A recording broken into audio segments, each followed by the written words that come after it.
네, 안녕하십니까. 메가스터디에서 수학을 담당하는 김인창입니다. 자, 오늘은 겨울방학 때 예비고이 학생들이 어떻게 수학을 공부하면 좋을지 수학학습법에 대해서 말씀드리도록 하겠습니다.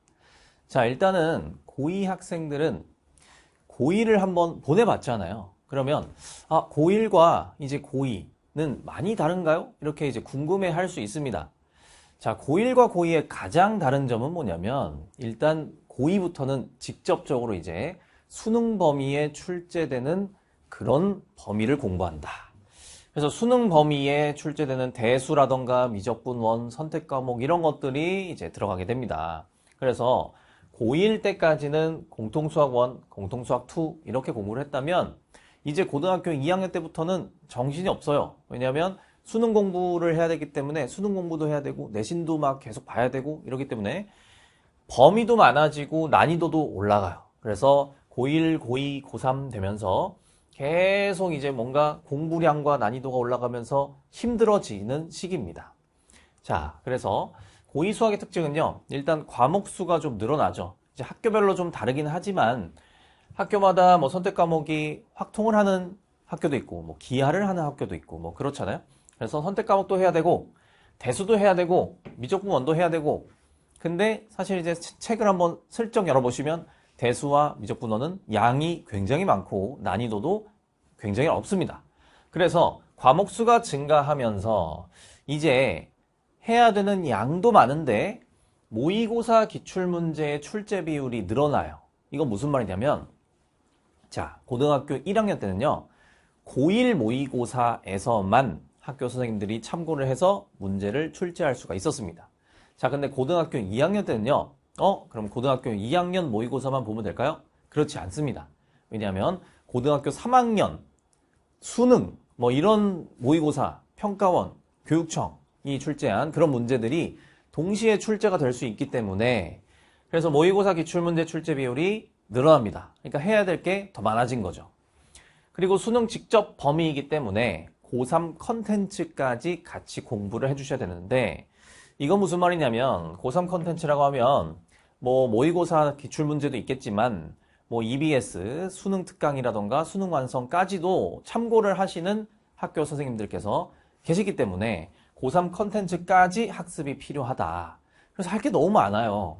그래서 내신과 수능을 같이 준비해야 되는 시기이기 때문에 정신이 없을 수밖에 없다라고 이해하시면 되겠습니다. 그래서 이런 고등학교 2학년을 우리가 이제 어떻게 준비를 하면 될까요? 일단 고등학교 2학년 때 아주 중심이 되는 대수와 미적분 원 과목 특징에 대해서 좀 먼저 말씀을 드릴게요. 먼저 우리가 공부를 하기 전에 어떤 특징이 있는지를 알고 들어가면은 조금 더 준비하기가 수월할 수 있잖아요. 자, 처음에 대수입니다. 대수는 대단원이 총 3가지로 이루어져 있는데 첫 번째가 지수함수와 로감수, 그 다음에 삼각함수, 그 다음에 수열 이렇게 3가지로 이루어져 있습니다. 자, 대수는요 어떤 특징이 있냐면 단원들이 좀 독립적이에요. 독립적이라는 말이 무슨 말이냐면 지수와 로그함수가 끝났어요. 그러면 이제 삼각함수가 완전 새로운 얘기를 해요. 그리고 삼각함수가 끝났어요. 그 다음에 수열 또 새로운 얘기를 해요. 그러면 이게 독립적이라서 좀 어떻게 얘기하면 좀 도움이 될 수 있는 게 지수함수와 로그함수 공부가 조금 힘들었어요. 그러면 삼각함수 살리면 됩니다. 살릴 수 있어요. 왜냐하면 지수함수, 로그함수 잘 몰라도 삼각함수 때 열심히 하시면은 삼각함수 살릴 수 있습니다. 자, 그러면 이 말은 지수함수와 로그함수, 삼각함수까지 너무 어려웠어요. 그러면 수열 살릴 수 있습니다.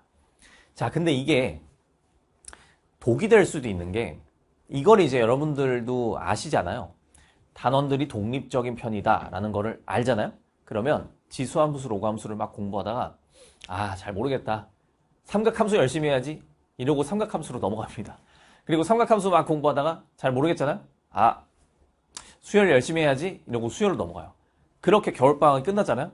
그러면 결국에는 아무것도 남지 않는 막 수열 단원만 남아있고 내 머릿속에는 삼각함수라던가 지수함수, 로그함수가 텅 비어있는 그런 불상사가 일어날 수가 있습니다. 그래서 밸런스를 맞추는 것이 중요해요. 대수는 밸런스를 맞게 각 대다던별로 조금 흐트러지지 않게 균일하게 공부를 해주는 게 중요합니다. 그래서 잘못하면 대단원을 통째로 날릴 수가 있기 때문에 좀 밸런스를 맞춰서 힘들더라도 차곡차곡 이렇게 여러 단원을 동시에 나가시는 거를 추천을 드리고요. 그 다음에 미적분 미적분 원은요, 반대로 너무 유기적으로 연결되어 있습니다. 그러니까 무슨 말이냐면 이 함수의 극한과 연속, 미분, 적분 이렇게 대단원이 세 개로 이루어져 있는데 이 세 단원이 막 얽히고 설키고 막 이렇게 있어요. 그래서 함수의 극한과 연속을 잘 못하잖아요? 그러면 미분을 할 수가 없습니다. 이거는 제가 정말 단언컨대 말씀드릴 수 있어요. 여기가 안 되잖아요? 그럼 여기가 안 돼요. 그리고 여기가 안 되잖아요? 그럼 여기가 안 돼요. 이거는 정말 유기적으로 연결되어 있기 때문에 앞단원을 이해하지 못하면 뒷단원도 할 수가 없는 그런 단원입니다. 자, 그래서 이런 과목은 앞에서부터 차근차근 꾹꾹 눌러 담으면서 올라가는 게 중요해요. 그래서 저는 이 미적분 원 과목은 가장 중요한 파트가 대단원 1단원이라고 생각하거든요. 함수의 극한과 연속. 그래서 제가 현장에서도 강의할 때 이 앞단원, 함수의 극한과 연속 파트를 강의할 때는 절대로 빠지지 마라. 절대 빠지지 말고 진짜 어쩔 수 없이 빠졌으면 강의 영상이라도 꼭 봐라. 이렇게 제가 얘기를 합니다. 실제로 학생들한테도. 왜냐하면 여기가 매우 매우 중요하고, 그리고 요즘에 이제 모의고사 문제라던가 수능에서도 어려운 문제를 낼 때 여기를 엮어서 낼 수밖에 없거든요. 그래서 저 첫 단원이 굉장히 중요하다. 그래서 이 친구는 여기 잘 모르겠어. 다음 단원 열심히 해야지. 이게 안 돼요. 그래서 대수랑 다르게 앞에서부터 차곡차곡 눌러 담으면서 공부를 해주시면 좋겠습니다. 자, 그럼 이제 방학 동안 어떤 교재로 공부를 해야 되는지 많이들 물어봅니다. 자, 여기 보시면은 많이 봤던 문제집이 있죠. 그리고 1학년 때 풀어봤던 문제집도 있을 겁니다. 그래서 잘 아실 거지만 한번 설명을 드릴게요. 자, 여기 위에 있는 그룹과 아래에 있는 그룹의 차이를 일단 아셔야겠죠. 위에 있는 그룹은 개념서고요. 그 다음에 아래에 있는 그룹은 유형서입니다. 그래서 개념서만 해서도 안 되고요. 유형서만 해서도 안 됩니다. 개념서와 유형서를 같이 버무려서 공부를 해주셔야 되고, 그리고 개념원리만 또는 개념원리와 RPM 두 가지의 문제집만 풀고 시험을 보러 갔어요. 그러면 시험 점수를 잘 받을 수 있을까요? 물론 학교 시험의 난이도마다 좀 다르겠지만 대체적으로 잘 볼 수가 없습니다. 왜 그러냐면 1학년 때도 마찬가지지만 2학년 때는 더 심해지는 게 모의고사 기출문제의 빈도가 늘어나요. 그래서 여기에 추가로 공부를 좀 해주셔야 되는데, 여기에 추가로 공부를 해주셔야 되는 건 기출문제집을 꼭 사서 풀어주셨으면 좋겠습니다. 그래서 여기 보시는 것처럼 자 어쩌고 스토리, 마 어쩌고 텅 이런 거 많이 들어봤죠? 이런 기출문제집을 하나 사서 방학 동안 좀 풀어보는 걸 추천을 드려요. 물론 개념 공부와 유형서 공부가 이제 어느 정도 됐다고 생각이 들었을 때, 그럴 때 이제 기출문제 공부로 넘어가는 거죠. 그래서 이 친구들만 공부를 해서는 안 되고요. 추가적으로 기출문제집 꼭 사서 공부를 해주셔야 되고, 그 기출문제집은 유형이 막 정해져 있지가 않기 때문에 특정 유형을 푸는데 해당되는 그 풀이법, 그런 게 이제 잘 안 통할 수 있거든요. 특히나 이 부분에는 고2 모의고사도 들어있지만 수능이나 고3 모의고사도 같이 들어가 있기 때문에, 그래서 생각이나 좀 발상 또는 문제 해석이 좀 어려울 수 있어요. 그래서 시간이 좀 오래 걸리는 작업이니까 이 부분을 겨울방학 때 해주시면 좋겠죠. 자, 그래서 여러분들도 이제 느꼈겠지만 이 고등학교 2학년 이 내신은 수능 문제도 참고를 합니다. 수능 문제. 그러니까 고등학교 2학년 모의고사 기출문제만 공부를 하면 안 된다는 뜻이에요. 자, 예시로 제가 들고 온 거는 여기가 이제 24학년도 수능입니다. 여기는 땡땡고 23년 2학년 2학기 기말고사입니다. 보시면 아시겠지만 거의 똑같죠. 거의 똑같은 문제예요. 이 문제를 풀 수 있다 없다 그거를 떠나서 그냥 이렇게 생긴 모습만 봐도 거의 비슷합니다. 그쵸? 물어보는 것 또한 똑같습니다. 널 위해 최대값, 널 위해 최대값. 자, 근데 여기서 우리가 눈여겨봐야 되는 건요. 시행 날짜인데요. 24학년도 수능은 언제 봐요? 23년 11월에 보죠. 자, 이 시험은 언제 시행이 된 시험이냐면 23년 12월에 시행한 시험입니다. 자, 그러면 불과 한 달 사이입니다. 한 달. 자, 12월에 시험 봤는데요. 한 달 전에 봤던 수능 문제를 가지고 와서 출제를 하신 거예요. 그러니까 우리 고2 친구들은 이 고3 모의고사도 계속 팔로우해서 따라가셔야 돼요. 고3 모의고사, 나는 고2인데 고3 모의고사 뭐 6월 달에 본대. 아, 그런가 보다. 이게 아니라 고3 6월 모의고사도 내 시험 범위에 들어가는 그 문제가 있다면 그것도 계속 풀어보셔야 됩니다. 왜냐하면 아까 제가 말씀드린 그 기출문제집은 보통 개정이 이제 새 년이 될 때, 새로운 신년이 됐을 때 개정이 되기 때문에 한 달 전에 봤던 수능 문제는 거기에 들어있지 않아요. 그래서 그 문제집만 열심히 공부하면 그건 이제 그 작년도까지 과거에 있었던 기출문제를 공부하는 거기 때문에 제가 수능 문제나 모의고사 기출문제를 계속 이제 풀어줄 때 그거를 같이 따라오면서 여러분들도 공부를 해주셔야 됩니다. 아셨죠? 자, 그래서 내신은 속도와 정확성이 핵심입니다. 이런 모의고사 문제나 수능 문제를 그 현장에서 풀어내는 건 쉽지 않아요. 왜냐하면 수능 문제는 100분을 주어주고 그때 이제 풀어야 된다라는 건데 이 학교 시험은 50분이잖아요. 그러면 시간이 절반으로 줄어들었는데 거의 비슷한 문제가 출제가 됐어요. 그러면 시간이 당연히 모자르겠죠. 그 현장에서 내가 발상을 해서 문제 해석하고 막 이렇게 풀어내는 거는 거의 이제 정말 상위권 학생들 아니면 힘들 겁니다. 그러면 우리가 대비를 해야 되는데 그 대비를 하기 위해서는 이 문제를 풀어봤냐 안 풀어봤냐 그게 이제 결정이 되겠죠. 그게 이제 속도를 올려주는 관건이 되는 겁니다. 자, 그럼 여기서의 속도는요. 단순히 그냥 곱셈, 나눗셈, 덧셈, 뺄셈 빠르게 해라 이게 아니라 최적의 풀이가 모듈화가 돼 있어야 돼요. 이 모듈화는 뭐냐면요. 정리가 돼 있어야 된다는 뜻이에요. 그래서 내가 풀어본 문제는 그 문제에 대한 해결법 또는 발상, 아이디어 이런 것들이 정리가 돼 있어야 됩니다. 또는 이제 고등학교 2학년 때는 공식도 많이 등장하고 막 실전 개념, 뭐 어떤 스킬 막 이런 것들도 되게 많아요. 그런 것들이 내가 정리가 돼 있어야 상황에 맞게끔 쓸 수가 있겠죠. 그런 것들이 나의 풀이 속도를 늘려줄 수 있다. 이렇게 생각하시면 되고요. 그리고 암기해야 할 부분이 암기되어 있는가? 공식 암기를 얘기하는 게 아닙니다. 내가 외워야 할 부분이 암기가 되어 있는가가 중요한 거예요.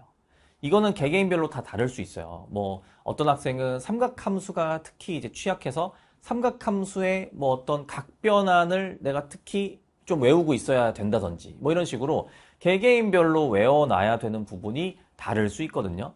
그런 부분을 암기를 하셔야 됩니다. 이 수학은요, 암기 과목이 아니라고 하지만 이해를 바탕으로 한 암기는 돼 있어야 됩니다. 그래서 정리를 해놓고 그 상황에 맞게끔 내가 꺼내서 쓸 줄 알아야 돼요. 그게 안 되면은 속도가 지연될 수밖에 없고 그러면은 뒤에 문제를 다 놓칠 수밖에 없겠죠. 그리고 정확하게 푸는 거 중요합니다. 이제 1학년 때 좀 풀어봐서 알겠지만 예외가 없는지 확인하는 게 중요해요, 수학은.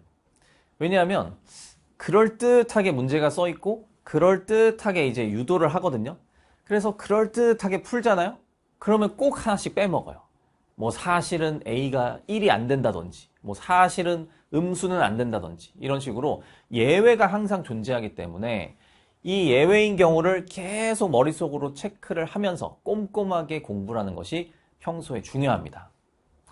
자, 그리고 실수로 인해서 다시 계산하는 상황이 없어야 돼요.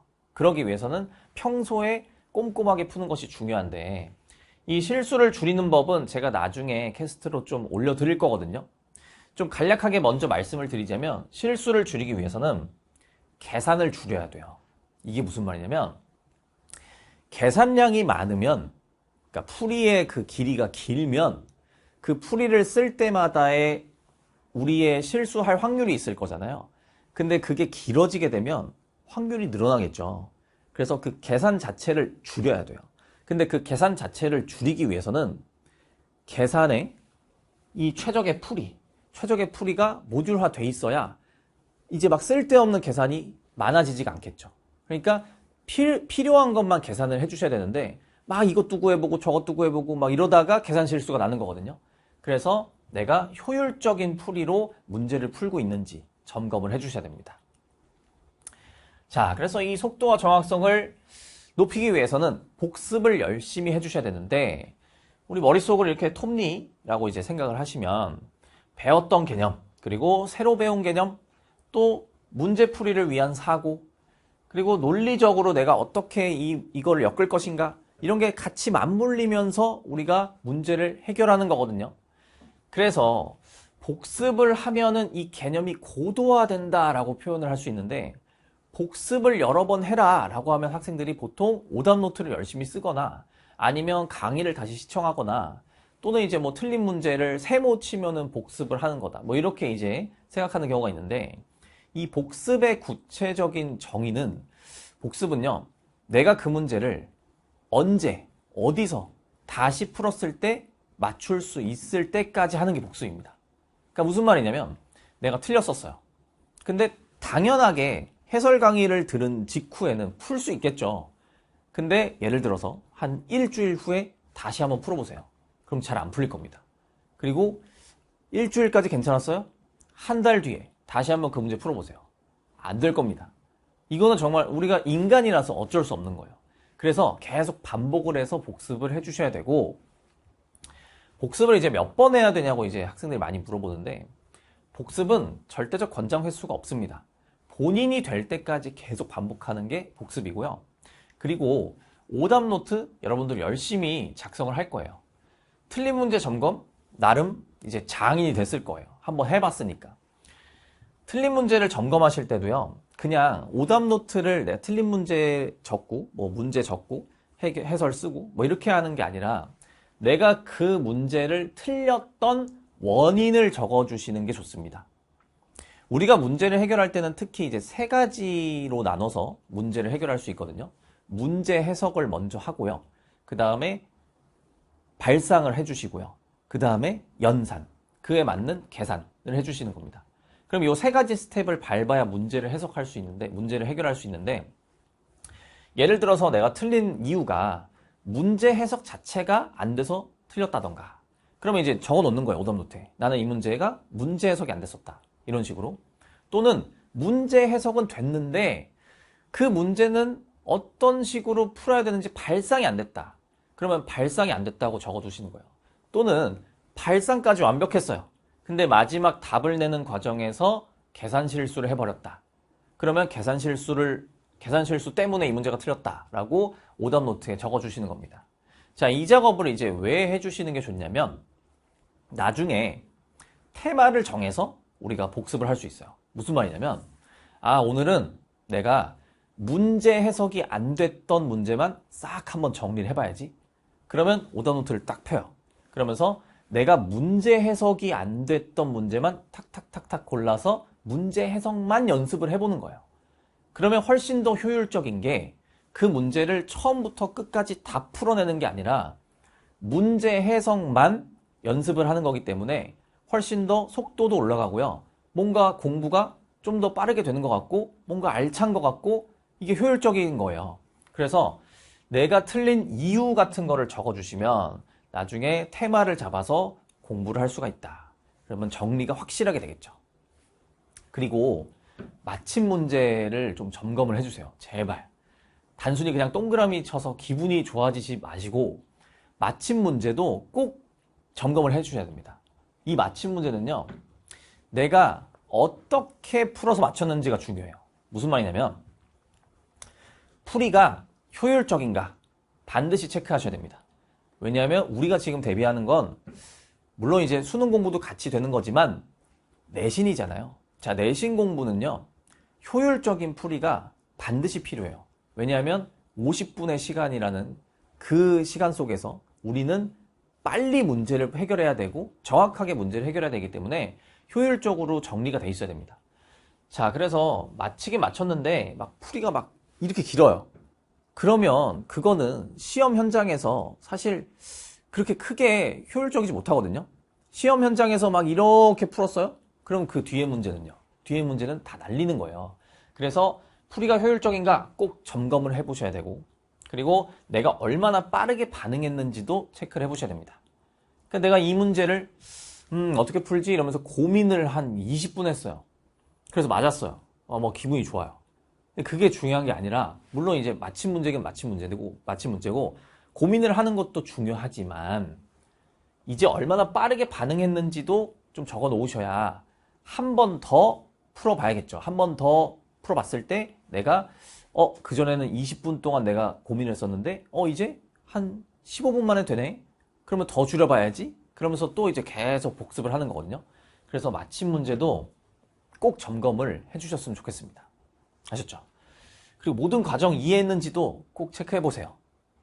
약간 얼버무리면서 맞추는 학생들이 있거든요. 그냥 왠지 여기 왠지 그림이 90도인데? 이러면서 피타고라스를 쓴다던가, 이런 학생들 많이 지금 찔릴 겁니다. 모든 과정을 이해했는지, 내가 확실하게 여기서 얘는 안 되는 이유를 확실하게 아는지, 또는 여기가 90도인 확실한 이유를 아는지, 이런 거를 점검을 해주셔야 됩니다. 자, 그래서 이번 겨울방학 때 학습 체크 포인트를 한번 점검을 해드리겠습니다. 자, 일단은 겨울방학은요, 시간이 좀 넉넉하기 때문에 개념 공부를 하기에 너무너무 좋은 시간이에요. 그래서 일단은 꼼꼼하게 개념 공부를 해주시고요. 개학을 하고 나면 시간이 없잖아요. 그래서 개념 공부할 시간이 없으니까 방학 동안 개념 공부를 열심히 해주시는 게 좋습니다. 자, 그런데 선생님, 저는 개념을 너무너무 많이 공부해서 이제 개념은 어느 정도 되는 것 같아요. 그러면 겨울방학 때 뭘 해야 될까요? 유형 정리를 해주시면 되겠죠. 유형 정리. 그래서 유형 문제는 계속 말씀드린 것처럼 즉각적으로 반응을 할 때까지 연습을 해주셔야 돼요. 그냥 그 문제를 풀 수 있냐 없냐가 중요한 게 아니라 얼마나 어떻게 푸느냐가 중요한 겁니다. 그래서 유형 정리까지 한 학생이다. 나는 개념 공부도 했고 유형 정리까지도 했다. 그러면 모의고사 기출문제를 풀어주시는 게 좋습니다. 방학 동안 시간이 좀 넉넉하기 때문에 모의고사 기출문제 공부하기 좋은 시간입니다. 이 공부가 사실은 시간이 좀 오래 걸려요. 왜냐하면 유형이 정해져 있지도 않고 막 어려운 문제도 있고 수능 문제도 있고 고3 모의고사 문제도 있고 막 되게 방대하잖아요, 자료가. 그래서 방학 동안 시간이 좀 널널할 때 이 모의고사 문제를 공부해 주시면 좋다. 물론 이거를 다 하면 좋겠지만 다 하라는 얘기가 아니라 차근차근 앞에서부터 개념 공부가 안 돼 있으면 일단은 개념 공부, 그 다음에 개념 하시면은 유형 정리, 여기까지 됐으면은 이제 모의고사 기출 공부, 이렇게 해주시면 제일 좋습니다. 그리고 누적되는 개념 반드시 인지하고 계셔야 됩니다. 선생님, 저는 1학년 때 제가 공부를 조금 소홀하게 했는데요. 저는 2학년 때부터 열심히 해보려고요. 이게 좀 힘들어요. 이 수학이라는 과목은 이제 새 출발해야지, 이게 좀 힘들어요. 왜냐하면 계속 이제 쌓이는 과목이기 때문에 사실 1학년 때에 배웠던 그 내용도 2학년 때 다시 등장합니다.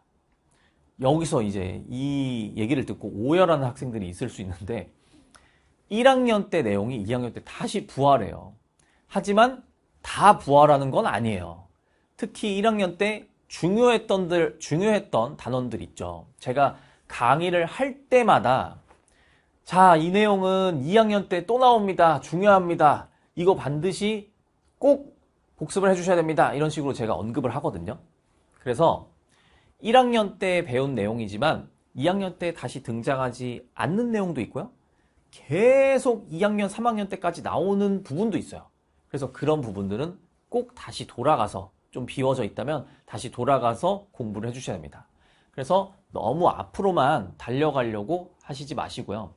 이 후행학습, 다시 앞으로 돌아가서 볼 줄도 알아야 된다. 그래서 1학년 때께 조금 소홀한 학생들은 다시 한번 1학년 거 복습을 하기도 좋은 시간이기 때문에 이 겨울방학 때 이 4가지 체크 포인트를 한번 점검을 해보시면서 공부를 하시면 좋겠습니다.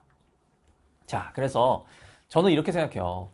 이 대한민국의 고등학교 2학년이 사실은 저는 고3보다 좀 힘든 것 같아요. 제 개인적인 생각으로는 고3보다 정신이 없어요. 왜냐하면 고3은요, 그래도 2학년 때 했던 내용을 좀 더 다듬는 시간이라고 생각을 하거든요. 근데 고등학교 2학년은요, 막 새로운 게 엄청 많이 들어오잖아요.